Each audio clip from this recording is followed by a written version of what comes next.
that again today, tomorrow, and work into some red zone. Again, at the end of the week, we're kind of following that format. We were trying to emphasize some more things, some more third down, some more red zone.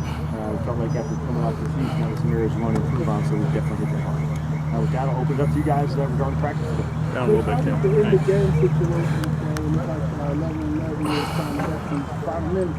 We did, and so we made a big emphasis today, led on end of the half, and so we did everything under a minute, and it was an area that we wanted to keep continuing to work at. It happened almost 30 times in terms of 2 minutes at the end of the half or the end of the game, so we're going to continue to nail that and keep working out to do it. We do it a lot.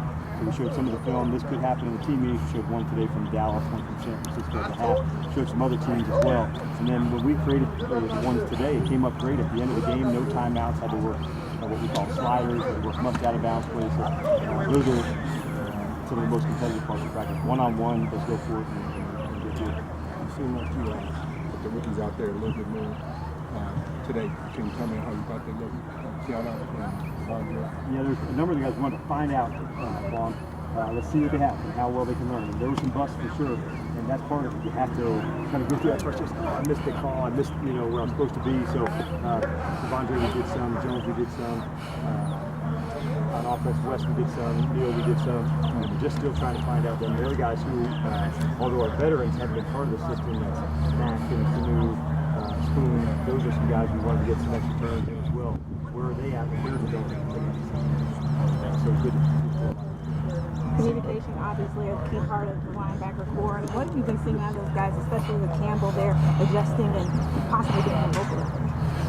The communication, you're right, is the key to playing, especially in the way that we play, where there's a safety rotation down, where's my gap, what's my alerts that come up. So learning that communication is soft-spoken by nature, but that doesn't mean you have to be quiet on the field. So I've been pleased with Ray so far in terms of his communication.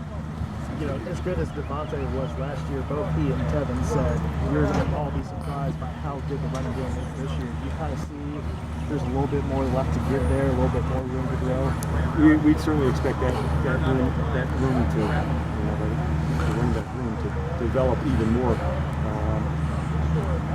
Certainly Coleman was humbled. He had some fumbles and he's still over 4 yards to carry. We know the injuries were a factor. And I love it when the guy's challenged and comes back on a mission, and that's certainly been the case with him. He's fit, he's strong, he's been catching the ball well out of the backfield.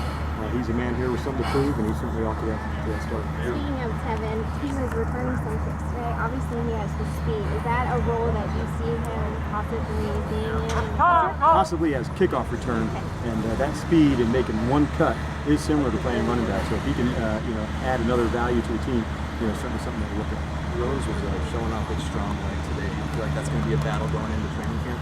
He definitely has a strong leg, and so we're going to keep challenging from the long kicks to the short ones, and where every kick's the same. And so he wants to show how long he could kick it. I want to see how consistent he can get. And so that's what we're looking. Injury-wise, where Grady was still out today. We had an update on him. Yeah, from an injury standpoint, there's no update from last week, so this week will be much the same. Some guys will be limited. That would be Claiborne, and the person that would be out still, 1096, Grady. And then for the other fellows, no change in the injury report from last week to this week. And I can update you again the following week, knowing there'll be no change for the next 2 practices.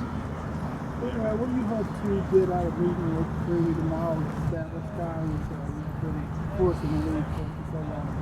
Yeah, number one, just our connection to see if we'd be a good fit for one another. I've certainly coached against him and watched tons of tape on him through the years, and huge amount of respect. So for a chance for us to sit down and visit, let it be the most important thing for him and for us. So he won't work out on the visit.